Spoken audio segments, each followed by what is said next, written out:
often do you wish there was a safer way to navigate and deal with the distractions of your smartphone while you're behind the wheel? Well, a new dashboard assistant called Navdy is supposed to help you with that. Here to give us a review is WSJ Technology columnist Geoffrey Fowler. Hi, Jeff. Great to see you. Hi there. Welcome to my car. I love your car. Did you just use Navdy to get where you are right now? I did, in fact. It's this thing right here in front of my steering wheel. I can actually pull it off and show it to you. It's just this little gadget that goes right in front of your windshield and makes it seem like you have a heads-up display in your car. So what makes it better than putting your phone in one of those dashboard docks, for instance? Yeah, the difference is that this makes everything that you might want to look at from your phone, the messages coming in, maybe the map guidance you're going to get, look like it's appearing on your dashboard. So with the phone, you have to kind of look over to the side or, God forbid, down there where you might keep it when you're not supposed to and play with it. That's right. Here, your eyes are always ahead of you. And that's a pretty actually compelling argument, because if you think about it, if you do the math, if you're going down the highway at 65, 70 miles per hour, and you look down for just 4 seconds, you've actually been blind the entire distance of a football field. So were you driving with that thing on? You were driving with stuff up on the screen?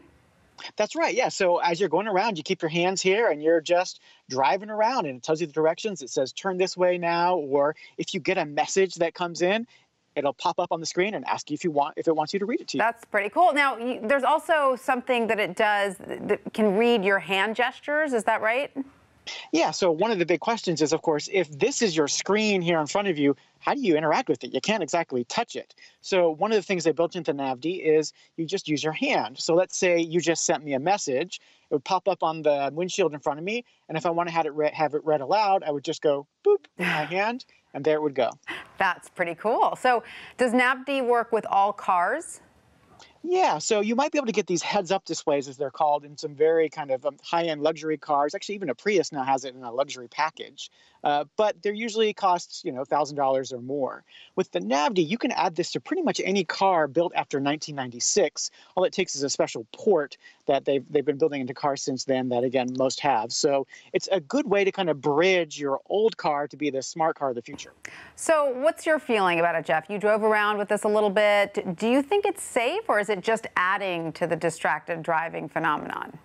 Yeah, I think we're in this very difficult moment, right? Because it's undoubtedly a good thing to have information in front of you so you don't have to look down and interact with your phone. But we'd actually be safer with no distractions in front of us at all, right? But the truth is, we can't seem to quit the internet. We can't seem to quit getting those messages and whatnot. So while I liked the ability to look forward, I got uncomfortable at times sort of with questions like, even if I am looking forward, should I be tweeting while I'm driving? Probably not. Right.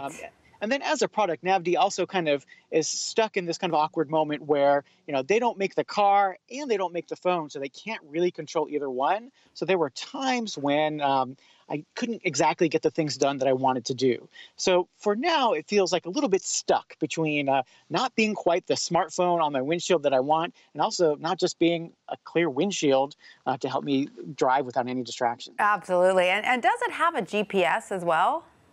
Yeah, so it uses your phone for GPS, and that's how you pull up map directions. And then also, in case your cell service goes out, there's actually a GPS built into it as well, so to keep the maps going. So it sounds to me like you think it's probably better than anything else out there, but should you be using it or not is still a question.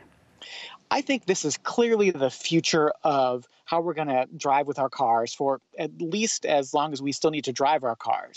But for the moment, it's going to be just for those first adopters who are really curious about this kind of technology. All right. Geoffrey Fowler, thank you so much for that review. You bet.